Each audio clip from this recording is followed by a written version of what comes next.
Welcome to the Michael Singer podcast, presented by Sounds True, in partnership with Shanti Publications. For more information about Michael Singer's work, access to all prior episodes, and information about upcoming releases, we invite you to join us at michaelsingerpodcast.com.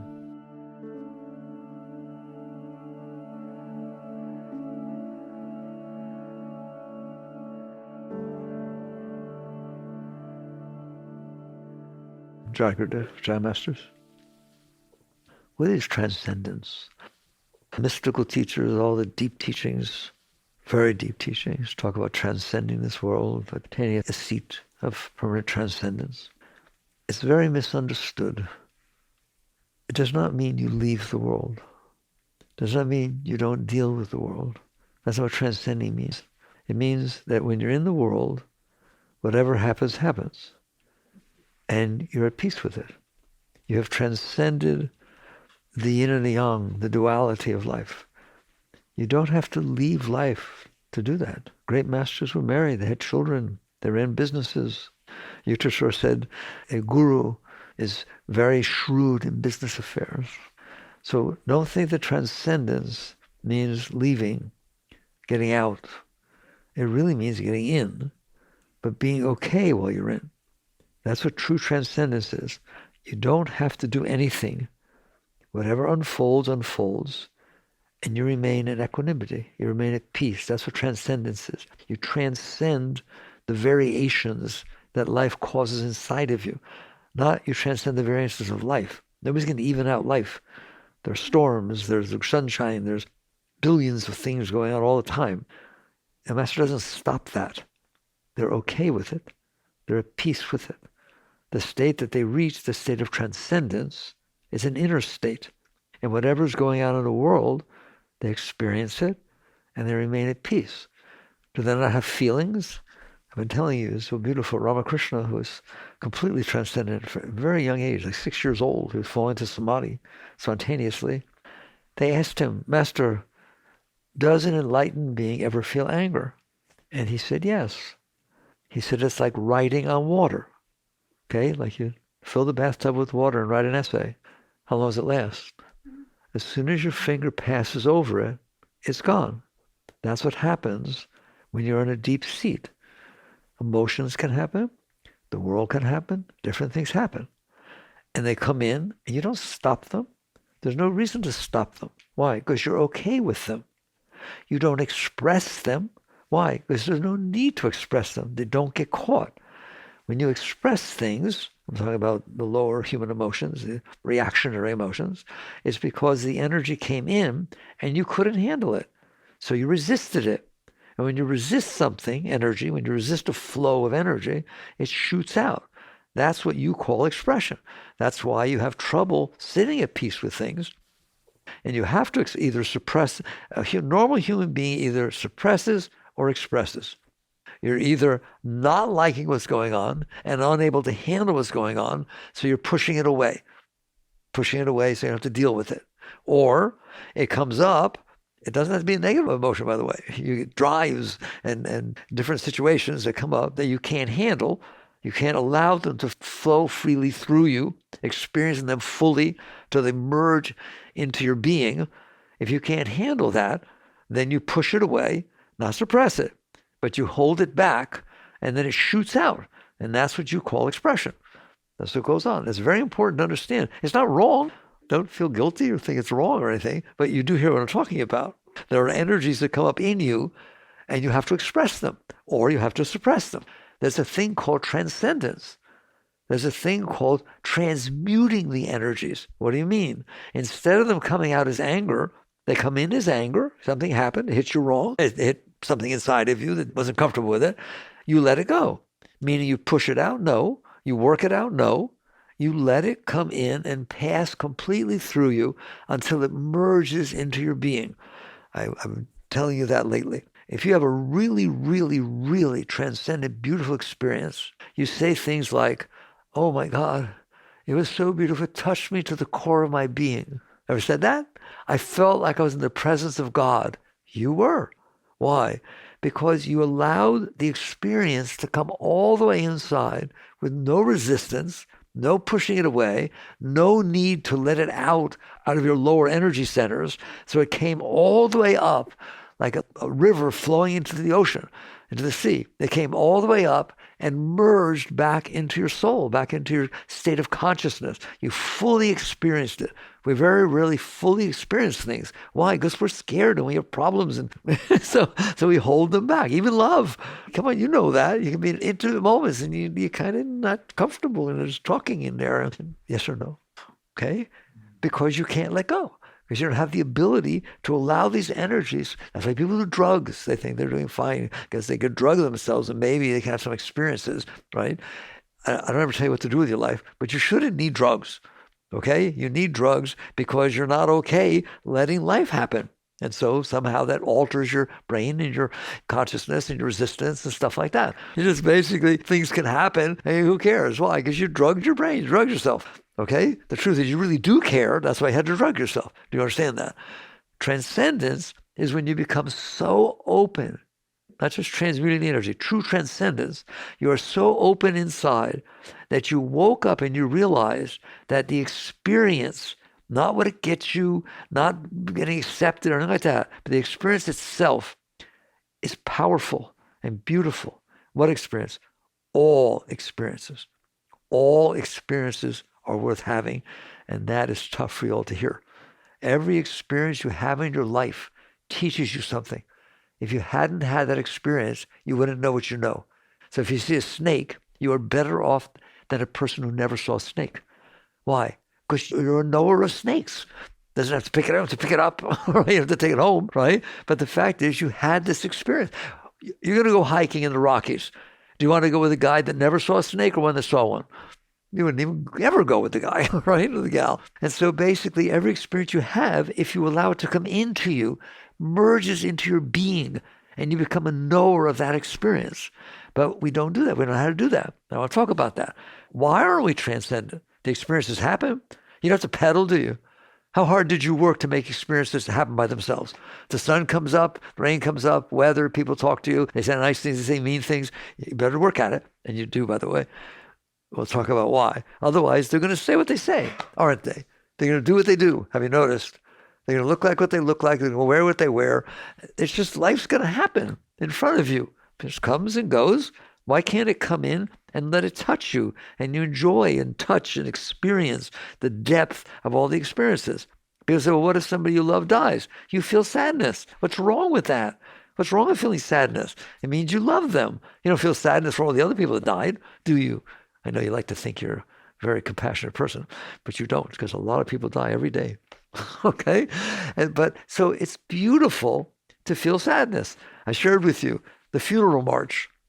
Dun, dun, da, dun, dun, da, da, da, da, da. It was really sad and very heavy. They played at the funerals. Who wrote that? Chopin. It took one of our greatest composers to capture that feeling of sadness and loss and put it into music. And it moves you there, doesn't it? It's a very beautiful thing in its own way. Everything is beautiful in its own way. They're all creations of God. They're creations of the universe. That's like they all got here. I keep talking about the quantum field. They all came out of these vibrations in the low-level fields that made atoms and made molecules. And then here they are. They all came from the same place. And you're having the honor of experiencing whatever you experience. People say to me, but there are things I want to experience and things I don't. That's the problem. That's what Buddha taught you. He said the cause of suffering is preference. The cause of suffering is desire. You have a way you want the experiences to be when they pass by you. Guess what? It's not going to be that way. You know it's not going to be that way. That's why you kill yourself trying to make it be that way. You get ulcers, you get anxiety, you have tension, you get headaches. Everything. Why? Because you can't handle reality. You have to make reality be what you want it to be so that it can tend to pass through you. But it doesn't always pass through you because you worry about it. Then you think it will stop. Even if you get what you want, you're worried you'll lose it. Or it's not exactly what you want. Oh, if only. Anyone listening? Okay? So the problem is that you don't know how to transcend. By the way, transcendence does not take will. It takes will to resist reality. It does not take will to accept reality. At least it shouldn't. Saturn has rings. Accept that. Work on it. You don't have to do anything. Yes, Saturn has rings. Yes, it's raining. Yes, she left me. That's pretty big. That's graduate school, right? Yes, things happen that I just generally don't like. That's fine. It's fine. If you don't have preferences and you can handle what happens, it comes in, it passes through, and you learn from it. There's not one of you that have not had what you thought was a terrible experience in your life that later on looked at it and said, that helped me. I grew from that. I learned how to deal with energies better than I used to. I went through a relationship. I didn't do well. I got hurt. I hurt the other person. I know if I do another relationship, I'll do better this time. I learned from it. Yes or no? Okay? That's what you're here for. Earth is a place that souls are sent to evolve. You're supposed to be having experiences. And guess what? You are having experiences. The problem is you decide what experiences you want to have. Guess what? You will lose. There's not one of you that always, every moment that unfolded in front of you is what you wanted. In fact, you're lucky if once in a while you work your butt off to make it be what you want. And they get all excited that maybe it will be, and it'll last how long? Go and get a new car, buy a new house, see what happens. How long? In economics, we're taught the law of diminishing returns. The more you have something, the less you care about it. So you've got to keep pedaling as hard as you can to try and be okay. Transcendence means, we'll work our way down, but the high state of transcendence means the world is unfolding. Yep, it is. And part of it unfolds in front of me. Not much. Very little unfolds in front of you. I told you, I love it when people say to me, I don't miss anything. You're missing everything. You're missing 99.999999999% of everything that's happening all the time. You're only experiencing these tiny little things in front of you. That's all you've ever experienced. Okay? That moment unfolding in front of you is very special. It's the one you get to experience. There's only one moment you can experience, the one in front of you. That's been going on for your entire life. And yet you can't appreciate and honor and respect, oh, this is my moment. It is your moment. Who else has ever experienced what you are experiencing right now? Literally, the angle you're sitting at, everything like that. Who has ever experienced that? The answer is nobody. You're the only person experiencing it. It never happened before. It will never happen again. And so you get to the point where you start to respect and honor that this moment is unfolding in front of you. You're not judging it. You're not wanting to be a certain way. You're honoring and respecting that this is, I can't impress that upon you enough. Did you understand what I said, that this moment never happened before? Is that right or wrong? And it will never happen again? Never happen again. Time doesn't go backwards. And only one experiencing it is you. Yes, in this room, we're listening to this talk, but no one's hearing it the same as you. No one's at the same angle. And when you leave this room, they won't be going where you go. You have a unique path through life, and those are the experiences you're experiencing. It's like pearls on a necklace. Those are the experiences of your life. But you can't handle them because you decided the way I want them to be. You're not willing to say, wow, I get to go down to the planet Earth in the middle of nowhere and have experiences. I get to go to Disney World and there's rides. What does it make? What happens? It's fun. It's exciting. That's what it means to live transcendent. It doesn't mean you're not having the experiences. You're meant to have the experiences. In fact, they're meant for you. How about this? The universe, call it God, call it whatever you want, bothered to create all the moments there are. You are the only one experiencing that moment that got created in Einstein's time-space continuum.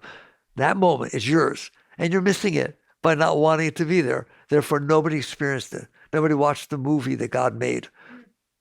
All right? I'd like to tell you, you are God's ambassador, emissary. For the moment in front of you, your consciousness alone is experiencing that. And that's what's meant to happen. And you're busy saying, no, I don't want to have it. And you're thinking about something else. You're dealing with the past, dealing with the future, not accepting and honoring that, my God, I have a job to do. You have a job to do. Experiencing the moment in front of you. That is your ultimate job.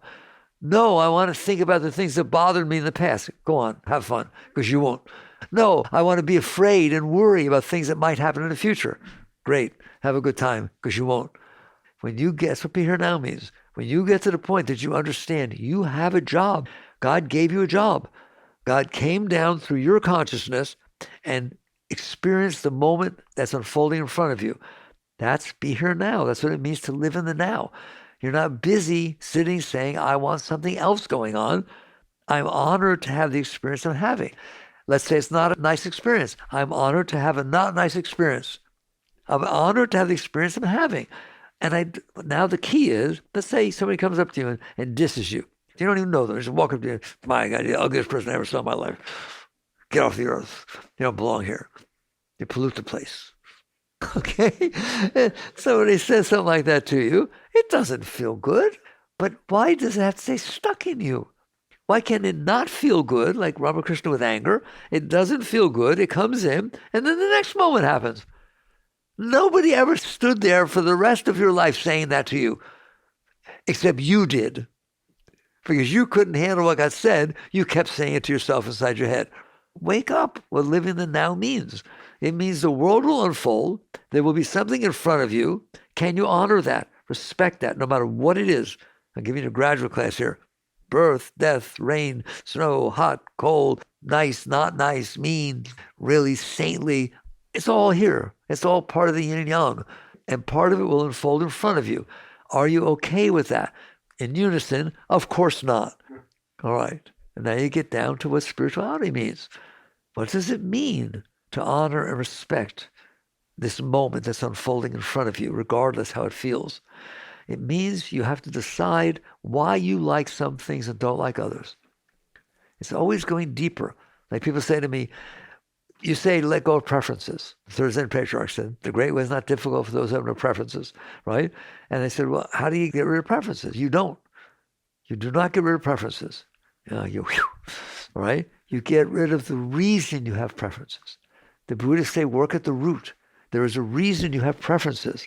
If you go down at that level and you work with that reason, you're going to find out you can live the life I just told you, where you walk out into the world every moment saying, oh boy, I can't wait to see what's going to happen. You wake up in the morning, look, it's still there. The bed is there, the dress is there, the quantum field is still making vibrations that create the atoms that were there yesterday. Thank you. That's very nice of you. Don't you ever think that God created the heavens and earth. God is creating the heavens and earth. It didn't get created and left. What's holding it together? The same force that made it be what it was is making it be what it is, all the way down. But what happens is you, in your mind, for some reason, which we'll discuss, for some reason decided that you like some things and don't like others. And now when the world unfolds, you either like it or you don't like it. The person next to you loved what you hated. Last year, you didn't like what now you're just madly in love with. Have you ever changed your mind? Have you ever changed your mind? That means you change your preferences. You change what you like, change what you didn't like. Some people go through, I had this experience. It was a life-changing experience. I came out on the other side like a totally different person. What does that mean? You were neither. You're the consciousness inside having the experience. And because you built up these preferences, all that you mean when you change is you change your preferences. I used to like going out and partying and drinking. Now I like meditating. Congratulations. It's very nice. Please be my neighbor. Okay? But the truth of the matter is it's just another preference. It's just another thing that you decided to like or not like. Okay? It's deeper than that. It's getting down to saying, why do I have preferences? Why can't I honor and respect reality as it unfolds in front of me? I'm going to tell you, you're already so good at it that you don't even know how good you are. You honor and respect 99.999999999 raised to the 997 billion power amount of reality every moment of your life. The stars, the moon, places you've never been, the 8.3 billion people you never met, you just let them be the way they are. Wow, you're a really high being. You're totally transcended trying to run everything. But you have this little problem with the 0.0001, the part that's in front of you. You want to run that. Which one of you is not okay that Saturn has rings? Which one is not okay that Jupiter is made of gas and it's got this giant storm? And oh, look, it's interesting. And then you let it go. Why can't you handle the reality in front of you? Is it not true that you're supposed to be able to handle reality?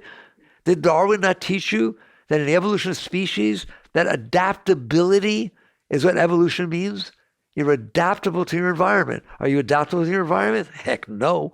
I fight it every moment of my life. I'm scared to death what it's going to do. I don't like what it did. I am unable to adapt to my environment. Well, that's silly. It's supposed to be the highest species. So you start to wake up. And what's happening, there's a very high state, And you're not only capable of it, you live it with 99.999% of your life, which is, I can handle reality. Look how much reality you can handle. Like, look at me. There are 2 trillion galaxies, each of them having 300 billion stars, of which your sun is one. Can you handle it? That's a lot of stuff you just handled. Oh my God, you're a great being. You transcended complaining about reality. That's the vast majority of all of reality, and you're just fine with it. Why are you not fine with the moment in front of you?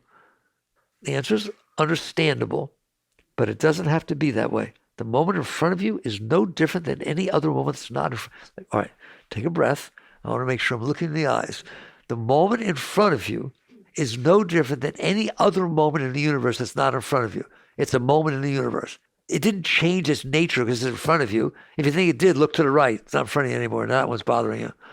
The moment in front of you is exactly the same. I mean, it's not the same, but it's the same thing as any other moment in the universe. It's a moment in the universe. The fact is, you can't handle it because it's in front of you. That's very silly. I tell you, if you don't like it, look up 3 degrees. There'll be a different one. Look to the left, look to the right, look down, look anywhere. There'll be a different moment. If you can't handle the moment, look at another one. But you can't do that, can you? All right. So now you get down to, why is it such a mess? Why can't I enjoy and appreciate and live and put my whole being into every moment of my life and do what I'm supposed to be doing, which is being the emissary of consciousness? I'm the only consciousness experience the moment in front of me. It's going to be gone. It will never happen again. I have a job to do. And so why can't I do that? It gets very deep. It's very spiritual.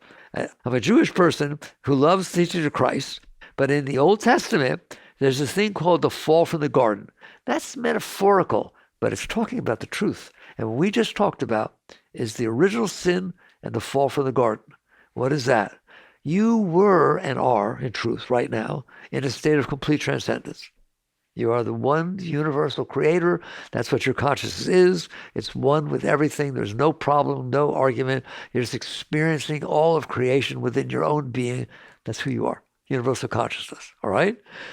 And you created, for whatever reason, out of yourself, you created a universe, and you are dancing with it. You're looking at it. Master wrote a song, Spirit and Nature Dancing Together. Consciousness and form dancing together. And when you're in the garden, there's no problem with that. You're just enjoying and experiencing your creation. You're enjoying and experiencing everything that is. There's no difference between, well, the truth is, you're everywhere. I won't get into that. Because you're not focusing on one thing, you're experiencing everything. You're one. You're one with my Christ and my Father and I are one. You're one with everything. Fine. What happens? For some reason, but someday you'll find it for yourself. Something happens and it pulls your focus down to that thing as opposed to everything. Right now, how do I get this to you? Can you feel your entire body at the same time? Not with your hands, just with your feeling. Can you feel your body? Can you feel your feet, your hands, your nose? Yes or no? Why? Because your consciousness is everywhere equally in the body. If I stick a pin in your finger, you can't feel your whole body anymore because your consciousness has been distracted by this distinction of that pain in your finger. So all your consciousness goes to that finger. That's why you're not seated in universal consciousness right now, because you focus your awareness on one thing versus willing it to be equal on all things. A master is merged with the universe, but still can deal down here. All right? That's what Christ meant. My Father and I are one. He just is the universal consciousness focusing, or at least focusing enough to be in this body. You are the same thing. Right now, you're seated in God. You're one with the universe. But you have become distracted by the stick in your finger, or the poke in your finger.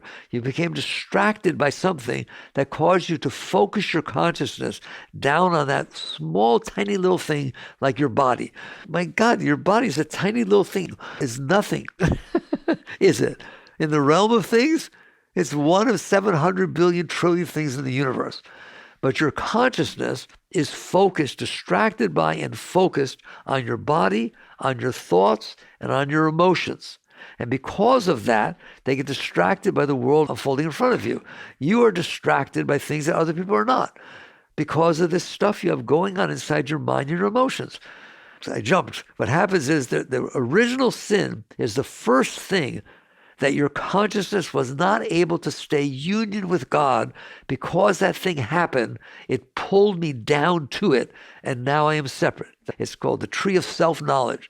Now you know yourself as not God. You know yourself as the individual thing you focused on, which in truth is your body, your mind, and your emotions. They draw all your consciousness to them, so you can't experience who you are.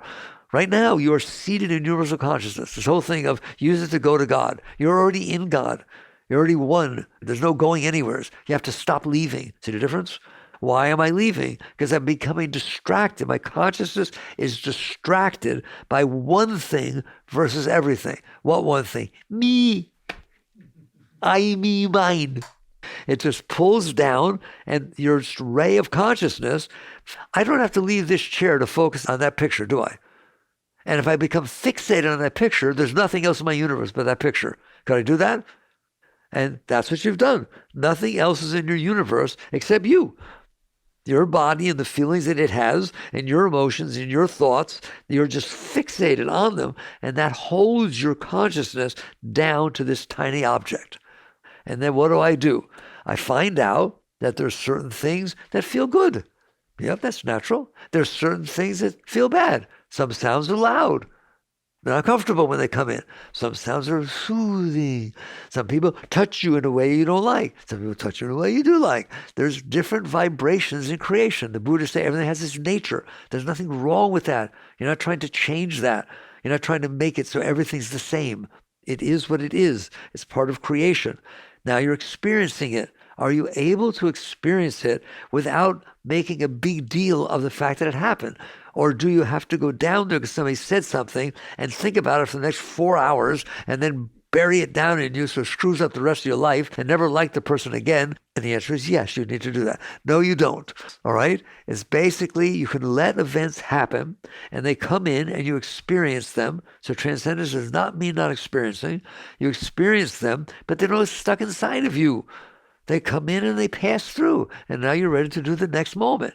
But you're not. Why? Because you did this thing called resistance. Something came in, it caught your attention. If it doesn't catch your attention, it's like the rest of the universe. Pass it right through. It's all equal. But if it catches your attention, you focus on it, and then you hold it inside, either because it was really nice or because it wasn't nice. But you don't want to keep what's not nice right in front of you, so you shove it down, and that's what the subconscious is. Where you took the energies of nature, of reality that came into you and you couldn't handle them, so you pushed them away, and that's all of psychology. That's what your subconscious is. There's no such thing as a subconscious. There's just the area of your mind that you don't want to look at. The day you stop being like that, you will stop having a subconscious. Are you hearing me? It's not like the mind is broken up into parts. Here's the conscious mind, the subconscious mind, that mind, all right? Like the ego mind, the id mind, and the superego mind? No, those are programs running inside the mind. Here's what society made you think. Here's what your body made you think. Here's what you developed a self-concept. Those are just things in your mind. There's only one mind. And the fact that you can't handle things and you use your will to push them away, then you built a part of your mind you don't want to look at, called the subconscious. That's how psychology fits into yoga. They're just layers of how real you want to be. So now you're sitting in there, you're having these experiences, but you learned to push them away. You learned to say, I don't like that. I can't handle that. You say it all the time. I can't handle what you said. I can't handle what you did. I can't handle that. I can't handle the weather. I can't handle the heat. You don't even think about it. I can't handle the heat. I can't handle the cold. What does that mean? It means you can't deal with it. You're not okay with it. You can't let it come in and pass through. You have to do something with it. And so you manipulate it, try to work with it. Fine. Anything you ever touched like that is still in there. You did not let it come in and pass through you and merge back into the universe where you're free to experience it. As I pointed that out. It's not renunciation. You're not experiencing it. You're fully experiencing it. The trouble is you're experiencing everything fully, so you don't end up with preferences. If every single thing that came into you, every food you're going to eat from now on is going to blow you away. Every single one, every portion you take, oh my God, this is so good. Which one do you want again? Who cares? Are you listening to me? It's the opposite of renunciation. It's complete acceptance. It's complete honoring and respecting the beauty of all things. And they come in, now you don't have a preference because it's all beautiful, it's all moving, it's all deep, it all touches you to the depth of your being. So which one do you have next? I don't care. Your mind will naturally stop doing that. If you were in a state like that everything was that beautiful, look, you've been in love. Someday, I know you have been in love, maybe in 5th grade. But anyways, you've been in love where you just felt, I don't care what happens ever again for the rest of my life as long as I'm with you. Yes or no? Okay, well, you're a liar. Okay, but it's okay. You found out that wasn't true. Okay? But if you didn't care and you really were that high and that filled with love and joy and depth, you wouldn't care because everything was feeding you. Everything. Imagine, what's that song from My Fair Lady, On the Street Where You Live? People stop and stare. They don't bother me. There's no place else that I would rather be, right? And just sing it like, because you live on the street that I'm here, it doesn't matter what anybody does. It doesn't matter what happens. I'm just in a state of ecstasy. Why not be that way about everything? If you were that way about everything, you listened to me, you would not have preferences. There'd be no reason to. But as a preference, I'm not okay. If something happens, I'll be okay. So I prefer that happens. I'm not okay, and if something happens, I'll be worse. So I prefer that doesn't happen. How about I am okay, I'm always okay. Every single thing blows me away. Like, oh my God, what do I care what happens? What do I care what happened? If I look back at my past, oh, I forgot, I don't. Why would I? The moment is so enthralling and so beautiful and so special. Why would my mind drift back to other times that were beautiful? Can you imagine what your photo album would look like? Why bother having one? What you have in your photo album are the great moments of your life. What if every moment of your life was blowing you away, ever new joy? That is who you are. That is what you're capable of. The problem is you're not in that state of joy. At least you've lost it. It fell down from it. That's the fall in the garden. So the question is, how do I get back there? Can you get back there? Absolutely. But you don't understand the terrible things they've done. It doesn't make any difference, and don't you dare let them tell you it makes a difference. You let it go, it's gone. It's because you hold it inside of you. You have a bunch of junk in there, don't you? A bunch of things you're guilty about, sad about, afraid of. Well, imagine having to go live in there instead of getting distracted by food and this and that and relationships and movies. At least I can distract myself from myself. What if you couldn't? There's hell for you.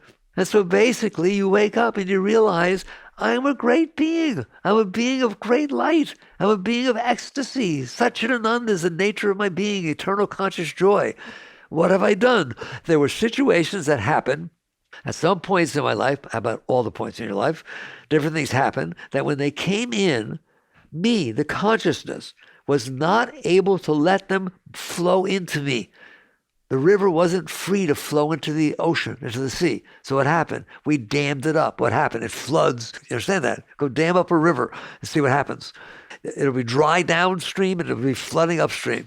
That's what you did with these experiences in your life. You couldn't handle them, and so you pushed them away.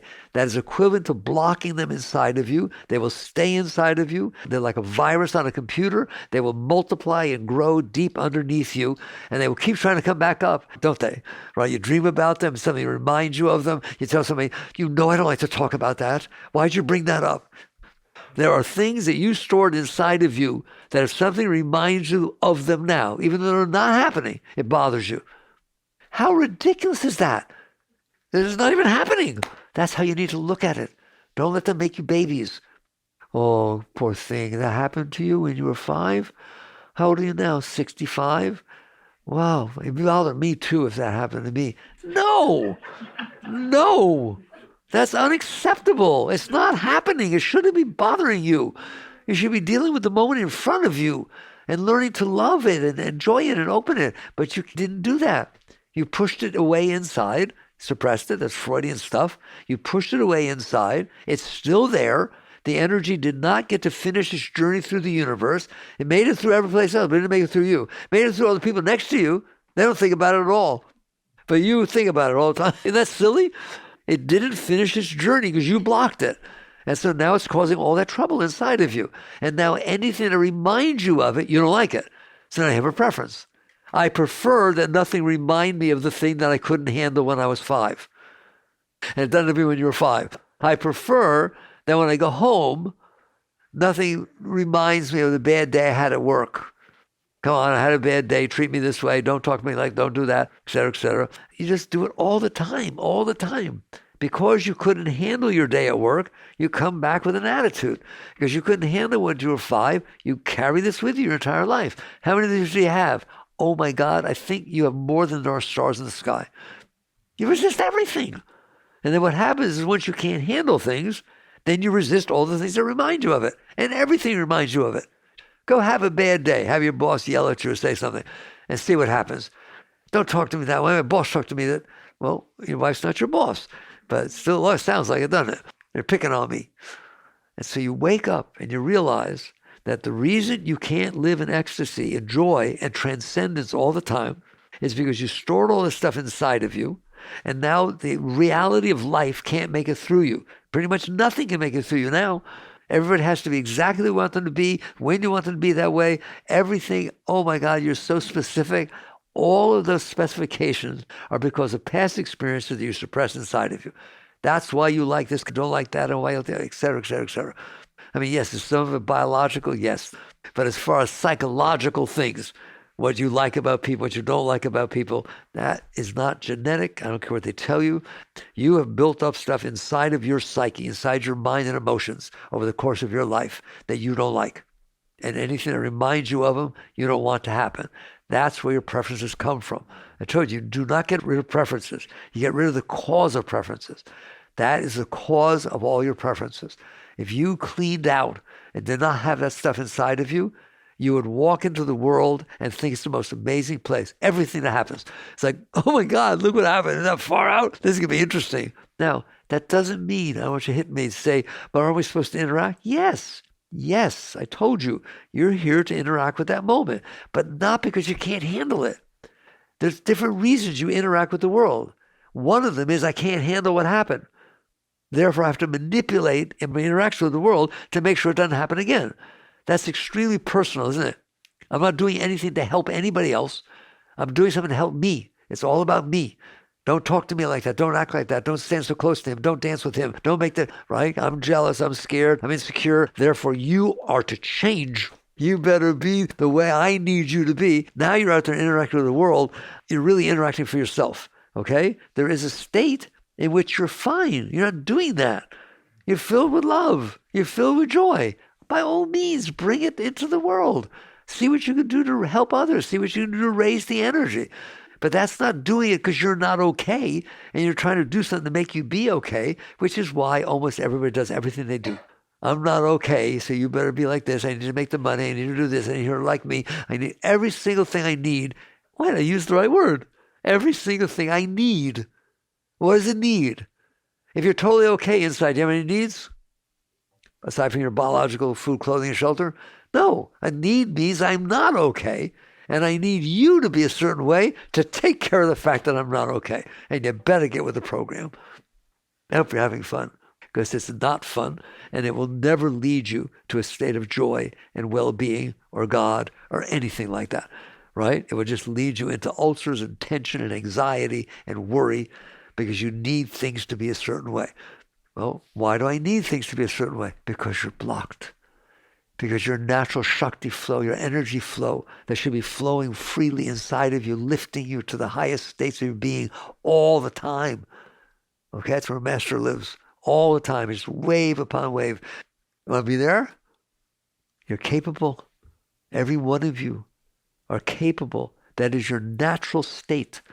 But you've blocked all this garbage inside. So what do? It's obvious. You get rid of it. And you don't put any more in. It's called cleansing. You let go of the garbage you stored inside. And people ask me, about how can you do that? Now we're talking about transcendence. This is how you transcend. Transcend what? The garbage you stored inside. The only reason you don't like the world unfolding in front of you is because you stored stuff inside of you that says, I don't like it. Here, you went to camp when you were little, and you didn't swim well. Everybody was swimming better than you. I don't like swimming. I don't want to go swimming. When you're 30 years old. Go ask psychology.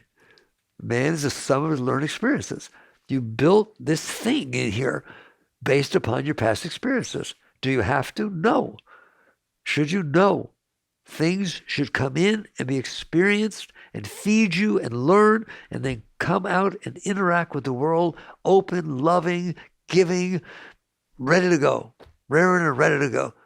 But more knowledge than you were because you had the experience. So every experience you have makes you wiser, and you come out here and bring that wisdom into the world for no reason. You have no particular reason to do it. You've transcended. So you are capable of this state. It's the only state you will ever reach that will ever be totally fulfilling. And so how do you do it? I always get here. I hope I don't get bored. Why talk about it if you don't know how to do it? Are you capable of doing it? I know you think you're not. You know you're a mess in there. You know you're scared. Anybody scared? I wanted to talk about something specific, but I just got there. Is anybody afraid of being rejected? Does anybody feel sensitive about being rejected? Anybody worry after they talk to somebody as they walk away, go over what they said and maybe it was stupid and who knows what the people thinks about what they said? Oh my God, anybody wish I didn't say that?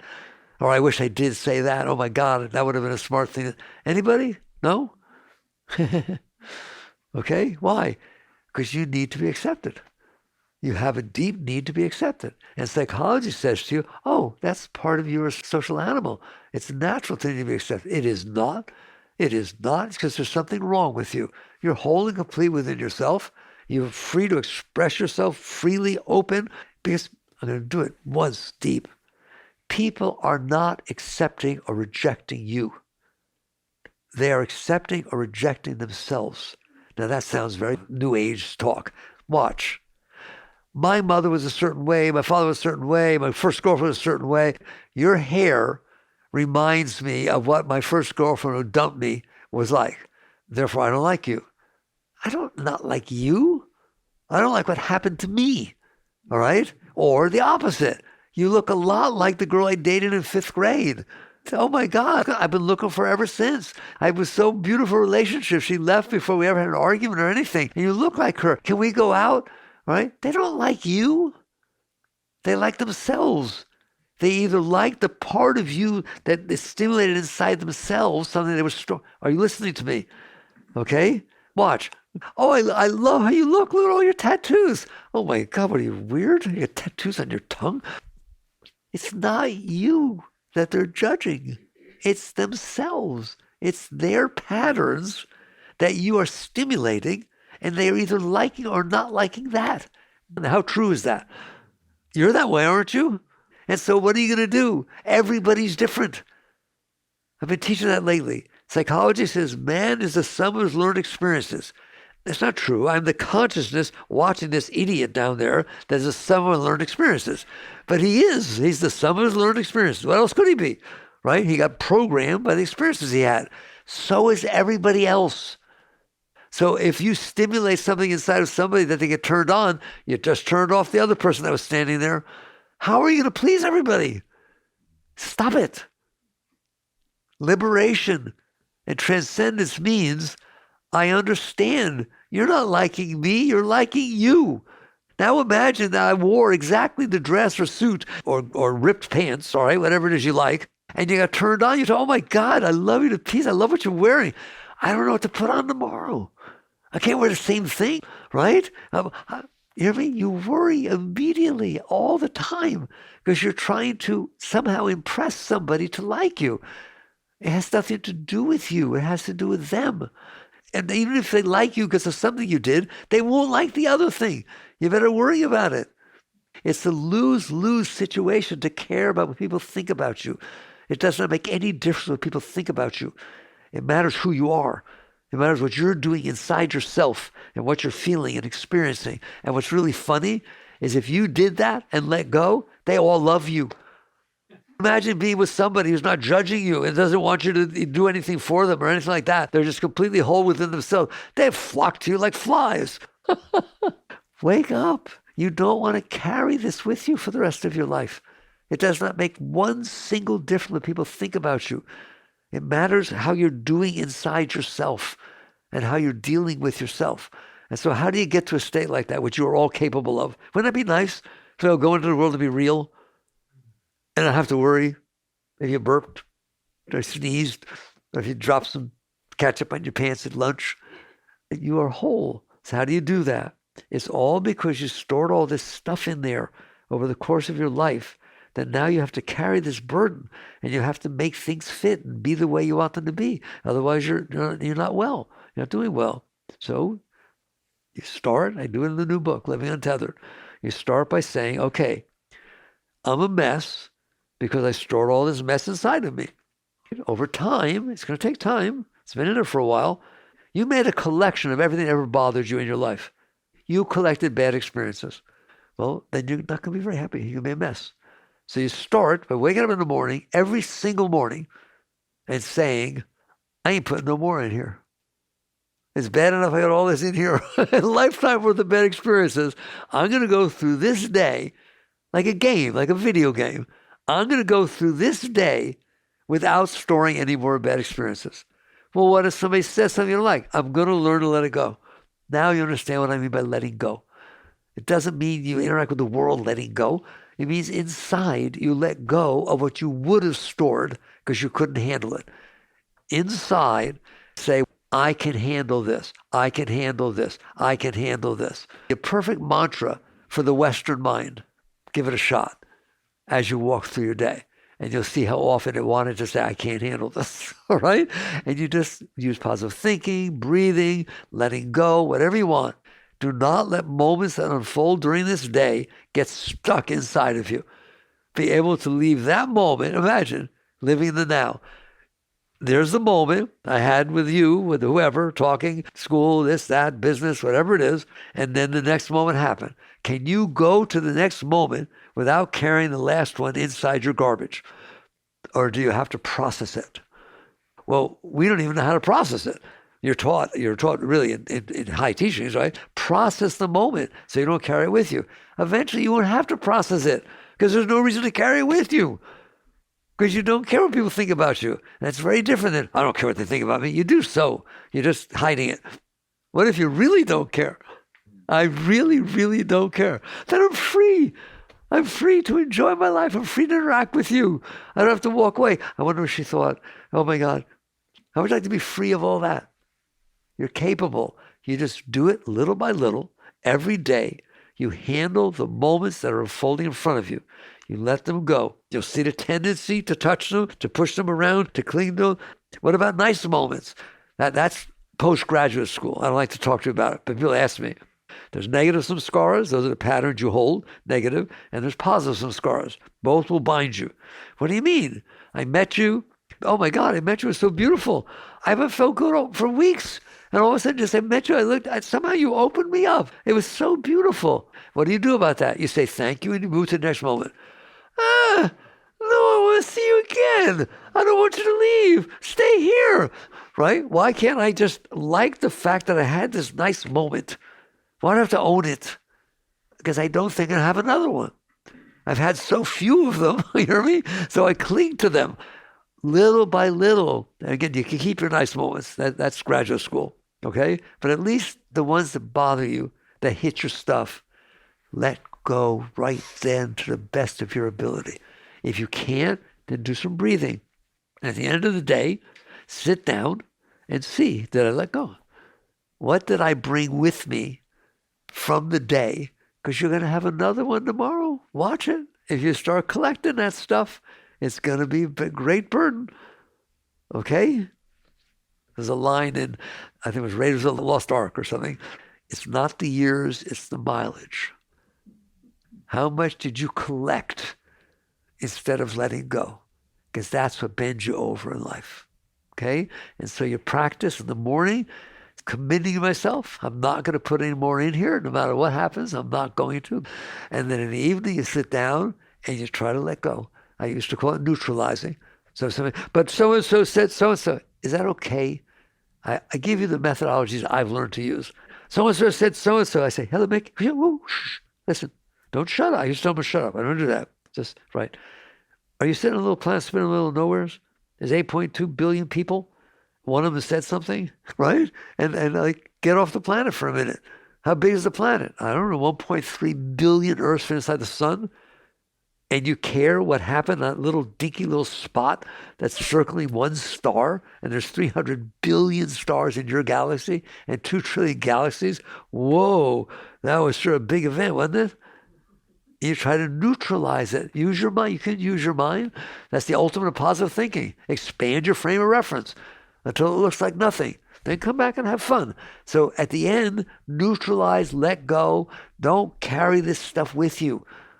All right? You won't be perfect. No, you're not perfect when you try to play the piano or when you try to learn a sport. You practice. You practice at letting go of the situations that unfolded during the day that you had some difficulty with, so you don't carry them with you and keep building inside.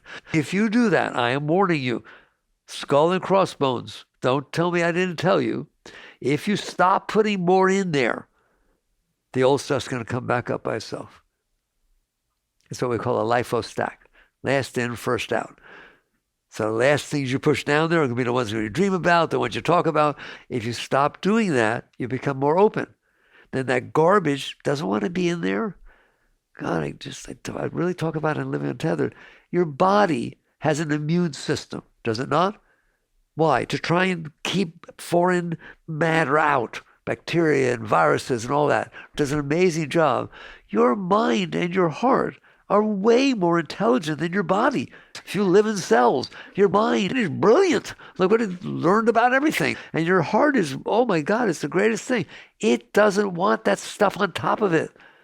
You've shoved this garbage on top of your Shakti flow, on top of your brilliance. It will try to push out by itself. Do I have to go to therapy? We never tell anybody not to go to therapy. We never tell anything to anybody. We just talk about the truth. Do you have to go to therapy? No. Can you go to therapy? Of course. You do whatever it is helps you. Do you understand that? But the fact is, if you stop pushing more stuff in there, it's coming back up, I guarantee you. And you know it. You know it will. It'll come back up. Don't push it back down. But it hurts. Of course it hurts. It was stored with pain. It's coming back with pain. There's not a chance in the world that you stored that from your childhood, that took your blankie away too soon. And all of a sudden you find yourself crying, oh, blankie. You're 65 years old, you're crying on a blankie. All right, whatever it is. It doesn't be specific like that. But the stuff you stored down there is coming back up because it's blocking your Shakti flow. It's blocking your energy. It's blocking your greatness. Eventually, you will say, thank you. I want it to come back up. I don't want it to stay there my entire life. Why would I carry all that garbage inside of me for my entire life? And it will come back up by itself. So what do? Breathe, relax, release, use positive affirmation. You go from, I can handle it, I'm trying to handle it. You're really not, but it's okay. That's your in-between state. I'm trying to let it go. Really? Why are your hands moving? All right? Or the next stage up is, give me a moment. It's okay, give me a moment. Oh, Namo Shivaya, oh, Namo Shivaya. Okay, I'm better now. You had to deal with it. Good. It's good to deal with it. The next stage, you start looking at it because you've gone through enough to say what's behind that is so beautiful. It's like you never get tired anymore. You get filled with enthusiasm all the time. That's kind of nice. It's worth it. Like women have babies. It hurts. They go back for seconds and thirds, don't they? You're birthing your soul. So all of a sudden, it's a beautiful experience. You start to welcome it. And I told you, a state that I never imagined existed. You look at it coming up, and you apologize to it for shoving it down there. You did that. It didn't want to be down there. Years ago, you just shoved this down to the darkness. Of course, it's screwed up. And you take ownership. You take responsibility. And you apologize to it. You help it up. The Gita says, one should raise the self with self, not trample down the self. For self, which is self's friend, can become self's foe. What does that mean? It's talking about Atman with a capital A and Atman with a lower A. Higher self, lower self. One should raise the self, the lower self, with your higher self, with your consciousness, with your awareness. Help it up. And all of a sudden you become friends and you can work with it. And your whole life changes completely. And all of a sudden you realize, I don't need anything. I'm filled with love. I'm filled with Shakti, literally waves of Shakti pouring through you all the time. And now you can come out and give. Instead of being a taker, you're a giver. But it's natural. You have to think about it. All right? That's what it means to transcend. I am transcendent. You're not closed. You're not cold. You didn't give up life. You still live your life fully, but you don't live your life fully because you're not okay. And you're trying to compensate for the garbage you stored inside. You live your life fully because you are okay, and you're expressing the beauty that has opened up inside of you. What is it? The Woodstock song, Crosby, Stills, and Nash. We've got to find our way back to the garden. Well, you found your way back. Every one of you can find your way back. Chagratif.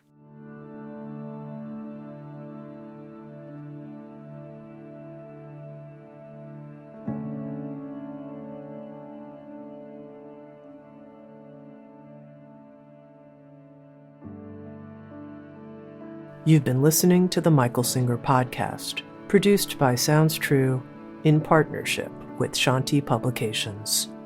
For more information on Michael's body of work and all back episodes, please join us at michaelsingerpodcast.com. Thanks so much for listening. Sounds True, waking up the world.